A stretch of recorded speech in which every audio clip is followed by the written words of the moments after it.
അള്ളാഹുവിൻ്റെ പടപ്പുകളിൽ ഏറ്റവും ശ്രേഷ്ഠരായ നമ്മുടെ റസൂൽ മുഹമ്മദ് മുസ്തഫ സല്ലല്ലാഹു അലൈഹി വസല്ലമയുടെ കൂടെ ജീവിച്ച സഹാബിമാർ, നബിയുടെ അധ്യാപനങ്ങൾക്കനുസരിച്ച് ജീവിതം നയിച്ച ആ മഹാന്മാർ അവരുടെ ജീവിതത്തിൽ ഒരിക്കൽ പോലും അള്ളാഹുവിനോടല്ലാതെ പ്രാർത്ഥിച്ചിട്ടില്ല, അള്ളാഹുവിനോടല്ലാതെ സഹായം തേടിയിട്ടില്ല, അവനിലല്ലാതെ ഭരമേൽപ്പിച്ചിട്ടില്ല. നോക്കൂ, അവരുടെ ദീനായിരിക്കണം നമ്മുടെ ദീൻ എന്ന് പറയുന്നത്. പരിശുദ്ധ ഖുർആനിൽ അള്ളാഹുവിനോടുള്ള പടപ്പുകളുടെ ബാധ്യത പറയുന്ന അനേകം ആയത്തുകളുണ്ട്. മുഹമ്മദ് നബി സല്ലല്ലാഹു അലൈഹി വസല്ലമയോടുള്ള നമ്മുടെ ബാധ്യത പറയുന്ന ആയത്തുകളുമുണ്ട്. ആ ആയത്തുകളെ കുറിച്ച് നിങ്ങളൊന്ന് ആലോചിച്ചാൽ, അള്ളാഹുവിനോടുള്ള ബാധ്യത പറയുന്നിടത്ത് അവനെ ആരാധിക്കാനും അവനെ വിളിച്ചു തേടാനും അവനോട് പ്രാർത്ഥിക്കാനും എല്ലാമാണ് റബ്ബ് പറയുന്നത്. എന്നാൽ മുഹമ്മദുർ റസൂലുള്ളാഹി സ്വല്ലല്ലാഹു അലൈഹി വസല്ലമയോടുള്ള ബാധ്യത പഠിപ്പിക്കുന്നിടത്ത് അള്ളാഹു പറയുന്നത് എന്താണ്? ആ റസൂൽ സല്ലല്ലാഹു അലൈഹി വസല്ലമയെ അനുസരിക്കാൻ, നബിയെ പിൻപറ്റാൻ, നബിയുടെ മാതൃക സ്വീകരിക്കാൻ, നബിയെ ബഹുമാനിക്കാൻ ഒക്കെയാണ്. നോക്കൂ, നബി സല്ലല്ലാഹു അലൈഹി വസല്ലമയോടുള്ള സ്നേഹമെന്നാൽ, നബിയോടുള്ള ബഹുമാനമെന്നാൽ നബിയെ വിളിച്ചു തേടലായിരുന്നുവെങ്കിൽ അള്ളാഹു അത് നമ്മെ പഠിപ്പിക്കണം. റബ്ബ് സുബ്ഹാനഹു വ തആല ഒരിക്കലും അത് പഠിപ്പിച്ചിട്ടില്ല. നോക്കൂ, അള്ളാഹു പറയുന്നത് വഅതിഉല്ലാഹ വഅതിഉർ റസൂൽ, അതിഉല്ലാഹ വഅതിഉർ റസൂൽ, അള്ളാഹുവിനെ അനുസരിക്കുക നിങ്ങൾ, റസൂലിനെ അനുസരിക്കുക നിങ്ങൾ. അതിഉല്ലാഹ വറസൂലഹു, അള്ളാഹുവിനെയും അവന്റെ റസൂലിനെയും അനുസരിക്കുക നിങ്ങൾ. മയുതിഉർ റസൂല ഫഖദ് അതാ അല്ലാഹ്, റസൂലിനെ ആരെങ്കിലും അനുസരിച്ചാൽ അവൻ അള്ളാഹുവിനെ അനുസരിച്ചിരിക്കുന്നു. നബി സല്ലല്ലാഹു അലൈഹി വസല്ലമയെ പിൻപറ്റാൻ അള്ളാഹു പറഞ്ഞു, ഖുൽ ഇൻ കുൻതും തുഹിബ്ബൂനല്ലാഹ് ഫത്തബിഊനി യുഹിബ്ബുകുമുല്ലാഹ്. ഖുൽ പറയൂ നബിയേ, ഇൻ കുൻതും തുഹിബ്ബൂനല്ലാഹ്, നിങ്ങൾ അള്ളാഹുവിനെ സ്നേഹിക്കുന്നുവെങ്കിൽ ഫത്തബിഊനി, നിങ്ങൾ എന്നെ പിൻപറ്റുക, യുഹിബ്ബുകുമുല്ലാഹ്, അള്ളാഹു എങ്കിൽ നിങ്ങളെ സ്നേഹിക്കുന്നതാണ്. പ്രിയ സുഹൃത്തുക്കളെ, നബി സല്ലല്ലാഹു അലൈഹി വസല്ലമയോടുള്ള നമ്മുടെ ബാധ്യത നബിയെ വിളിച്ചു തേടുകയും നബിയോട് സഹായത്തേട്ടം നടത്തുകയും ഒക്കെ ചെയ്യലാണ് എങ്കിൽ റബ്ബ് സുബ്ഹാനഹു വ തആല എവിടെയെങ്കിലും അത് നമ്മോട് പറയാതിരിക്കുമോ?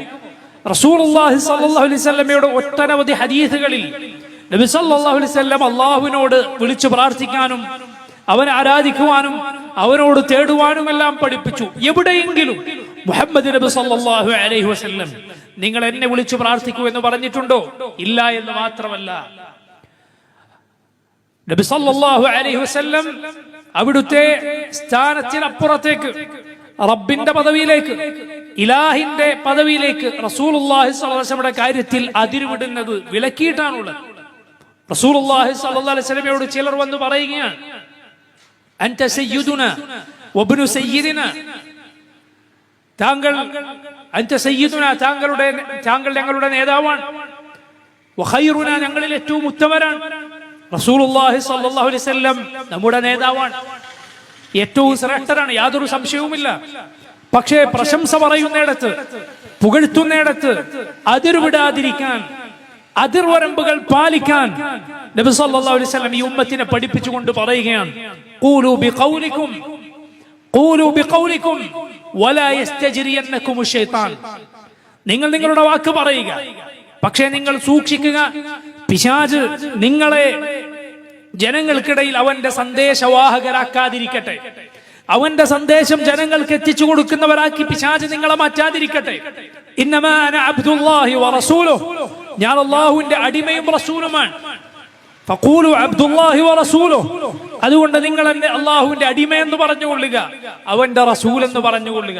നോക്കൂ, ആ രണ്ട് പദങ്ങൾ ഷഹാദത്തിൽ നമ്മൾ പറയുന്നില്ലേ, അശ്ഹദു അന്ന മുഹമ്മദൻ അബ്ദുഹു വറസൂലുഹു, ഞാൻ സാക്ഷ്യം വഹിക്കുന്നു മുഹമ്മദുൻ സല്ലല്ലാഹു അലൈഹി വസല്ലം അല്ലാഹുവിന്റെ അടിമയും റസൂലുമാണ് എന്ന്. അല്ലാഹുവിന്റെ അടിമയാണ്, ഉടമ റബ്ബാണ്.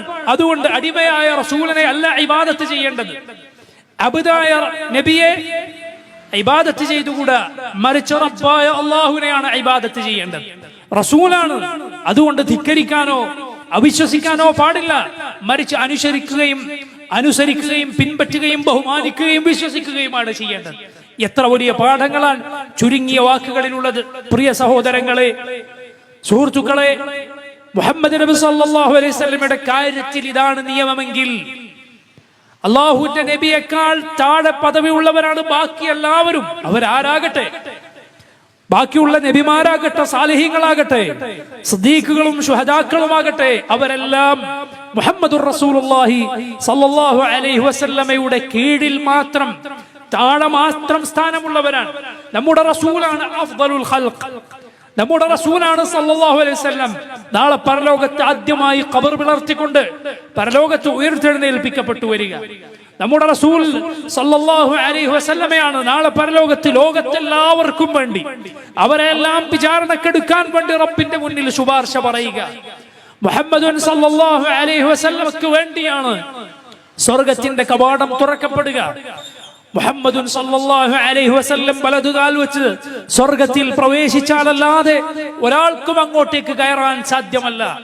ഇങ്ങനെയെല്ലാം ശ്രേഷ്ഠതയുള്ള നമ്മുടെ റസൂലിന് സല്ലല്ലാഹു അലൈഹി വസല്ലമക്ക് ഇലാഹിന്റെ പദവിയില്ലെങ്കിൽ പിന്നെ ആർക്കാണ് പദവി ഉണ്ടാവുക? ഒരാൾക്കുമില്ല. ഇലാഹായവൻ റബ്ബ് മാത്രം, അല്ലാഹു റബ്ബുൽ ആലമീൻ മാത്രം. ഇതായിരുന്നു സഹാബത്തിന്റെ വിശ്വാസം. എന്നാൽ ഇന്നിതാ ആളുകൾ ആ റസൂൽ സല്ലല്ലാഹു അലൈഹി വസല്ലമയെ വിളിച്ചു തേടുന്നു, നബി അല്ലാത്തവരെ വിളിച്ചു പ്രാർത്ഥിക്കുന്നു. ആളുകൾ റബീഉൽ അവ്വൽ മാസമായാൽ ചൊല്ലുന്ന മൗലിദുകളിലുള്ള വരികൾ എന്തൊക്കെയാണ്? മൻഖൂസ് മൗലിദിലില്ലേ, ഇർതകബ്തു അലൽ ഖതാ ഗൈറ ഹസ്രിൻ വഅദദ് ലക അശ്കു ഫീഹി യാ സയ്യിദി ഖൈറൻ നബി. എന്റെ നേതാവായ നബിമാരിൽ ഉത്തമരായ നബിയെ, ഒരുപാട് തെറ്റുകൾ ചെയ്തു പോയ ഞാൻ അങ്ങയോടാണ് ആവലാതി പറയുന്നത്. അതാ ബുർദക്കാരൻ എഴുതി വച്ചിരിക്കുന്നു. ബുർദയിൽ ആളുകൾ ചൊല്ലുന്നു. ബുർദയിലൂടെ ആളുകൾ പറയുകയാണ് എന്ത്?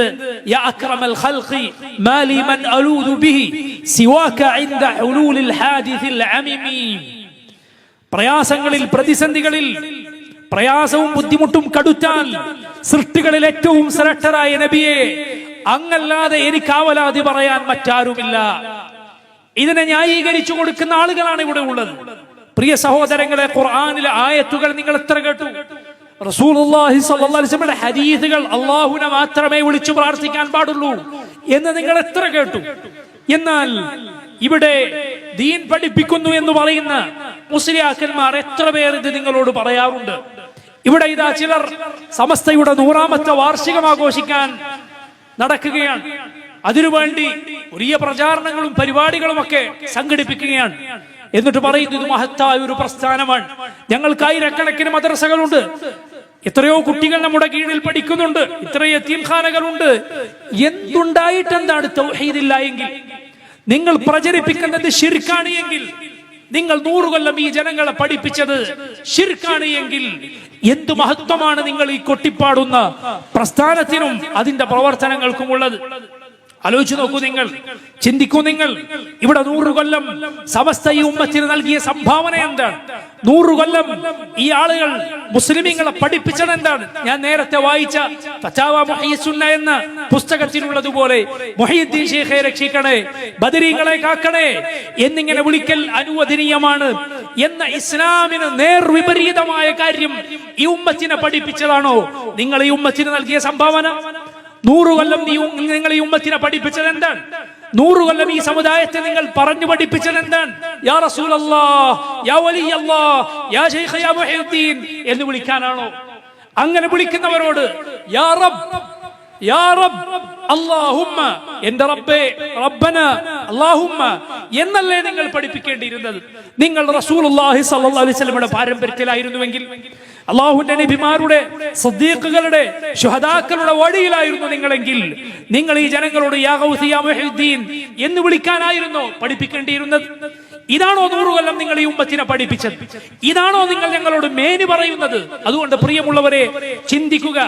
ഇത്തരം പ്രസ്ഥാനങ്ങൾ, അതിന്റെ ആളുകൾ മുസ്ലിം ഉമ്മത്തിനെ നയിക്കുന്നത് തികഞ്ഞ വഴികേടിലേക്കാണ്, വ്യക്തമായ വഴികേടിലേക്കാണ്, ദലാലത്തിലേക്കാണ്. അങ്ങനെയുള്ളവരിൽ നിന്ന് ജാഗ്രത കൈക്കൊള്ളണം. ഇസ്ലാം, യഥാർത്ഥ ഇസ്ലാം എന്താണ് നിങ്ങൾ പഠിക്കണം. ഈ പറയുന്ന നേതാക്കന്മാരോ ഈ പറയുന്ന പുരോഹിതന്മാരോ ഒരാളും തന്നെ നാളെ പരലോകത്ത് അള്ളാഹുവിന്റെ മുന്നിൽ നിങ്ങളുടെ രക്ഷക്കുണ്ടാവുകയില്ല നിങ്ങൾ യഥാർത്ഥ വിശ്വാസം സ്വീകരിച്ചില്ല എങ്കിൽ.